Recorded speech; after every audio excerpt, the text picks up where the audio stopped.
दिवशी हाणमार करताना पप्पाचं आणि त्यांच्या मुलाचं नाव पप्पाचं नाव घेतो त्या शेतामध्ये. बाप्पा कोण? बजरंग बप्पा म्हणून. हां, तुला जीव मारला तरी आमचं कुणीच काही करू शकत नाही. आणि ते आमचे पाहुणे असले असं म्हणतो. आणि पुढे काय झालं? पुढं काय तिथून पुढं आई वडील आणि भाऊजीने तिने सोडवासोडी केल्यानंतर ती निघून गेली. ती मला म्हणली पोळ्याचं आहे आणि तू जिथं दिसेल तिथं तुला खलास केल्याशिवाय राहणार नाही. तू इथून शेत विकून जा. आता तू कोळगंडाच्या अवलाद आहेस, तू महादेव कोळेची ही आहेस असं म्हणून त्यांनी तिथून मला खाली पाडून नरड हे दाबलं. काय काय चर्चा करत होते आरोपी? काही नाही सर ते म्हणत होते आमचे तुला जीव मारला तरी आमचं कोणी काही करू शकत नाही. त्यांना पाठराखण आहे का कोणाची?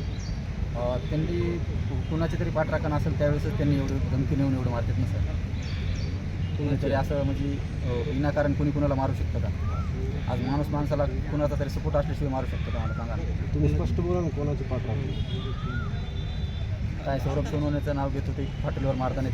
ती माझ्या स्वतः सख्या भावाने आणि मित्र असताना त्याला फटदिरीने चाकू घातला. म्हणजे कुणी काय करू शकत नाही मेला त्याच्या. आणि तिथून अंबाजोगाईच्या कॅमेरेमध्ये सध्या काही देत तिथं सध्या तिथपर्यंत सध्या आलं तिथं सध्या त्यांची आमची हातापाय झालेली आहे. किती वाहनं होते ते पोलिसांनी वाहनं जप्त केली का? वाहनं काहीच नाही जप्त केलेले. 9 आरोपी अटक. तुम्ही तिकडं होतात, वाहन कोणती होती?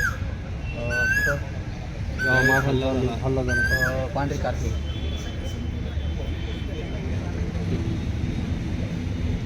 मी केली जो मुख्य आरोपी आहे रामेश्वर गायकवाड, त्याचं जी प्लॅनिंग झालं त्याचं घर आणि कारखाना फक्त 100 मीटरचा अंतर आहे. त्याच ठिकाणी प्लॅनिंग केली ते एका वेळेस देण्यासाठी सांगण्यासाठी आलो होतो. दुसरं जी की मला सारख्या कंटिन्यू धमक्या येतात किंवा इथं की काल DYSPच्या आवारामध्ये पुन्हा देणं धमकी देणं, त्यासाठी एक संरक्षणाचं एक पत्र दिलं आहे.